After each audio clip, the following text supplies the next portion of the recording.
ભાઈ ચૈતરભાઈ વસાવા કોર્ટમાં શું બોલ્યા જે અમે તો કેમ કે આજે એમની ચૂંટણીની સજા માફ કરવામાં આવશે જે અમે તો એમ કહેવાય કે આજે જેલની બહાર આવશે ચૈતરભાઈ વસાવા અને એ સમયે ચૈતરભાઈ વસાવા શું બોલી છે કોર્ટમાં જે અમે તો જે કોર્ટ આખી ચોકી ગઈ જે અમે તો હાલ સોશિયલ મીડિયાની અંદર તમે બધા લોકો જોતા હશો કે ચૈતરભાઈ વસાવાને જેલની બહાર આવશે અને એમને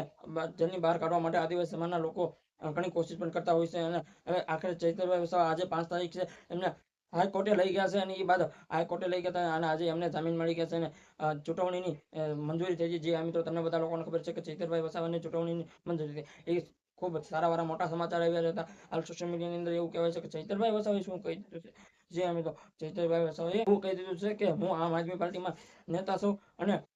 આમ આદમી પાર્ટીનો નેતા છું ના તો ભાજપનો છું અને હું સારું કામ કરું છું એટલે તમે જેલમાં નાખી દો છો અને મારા નાના નાના કેસમાં પણ તમે મોટી મોટી મને જેલની સજા ફટકારો છો જે મિત્રો એવું કહી દીધું ના તો કોઈનું લેવ છો ના તો કોઈના પૈસા લેવ છો અને ના પૈસા કોઈ પાર્ટીના હું પૈસા ખાઉં છું હું મારી ઈમાનદારથી કામ કરું છું તમે ઈમાનદારથી મને કામ કેમ નથી કરવા દેતા જે એવું કહી દીધું ચૈતરભાઈ વસાવાએ એવું કહી દીધું ચૈતરભાઈ વસાવા હું ઈમાનદારથી કામ કરું છું ગુજરાતની જનતા માટે સારું કામ કરું છું આદિવાસી સમાજના લોકો માટે હું સારું કામ કરું છું હું સારા માટે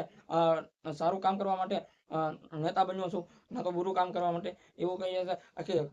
તમને બધા લોકોને ખબર છે કે ચૈતરભાઈ વસાવા એક સારા વાળા નેતા છે જે અમે તો જે ગુજરાતની જનતા માટે ભલું થવા માંગે છે અને ગુજરાતનો વિકાસ થાય એવા માટે માંગે છે જે અમે તો આમ આદમી પાર્ટીના નેતા બધા એમ કે ગોપાલભાઈ ઇટાલિયા પણ સારા છે અને ચૈતરભાઈ વસાવા પણ સારા છે જે અમે તો જે લોકોની હિત માટે લડે છે અને લોકોના લડે છે જે અમને તો આની વિશે તમારું કેવું છે કમેન્ટમાં જણાવો આ વિડીયો બને એટલો શેર કરો અમારી ચેનલમાં નવો હોય તો લાઈક અને સબસ્ક્રાઈબ અને શેર જરૂર કરજો જય હિન્દ જય ભારત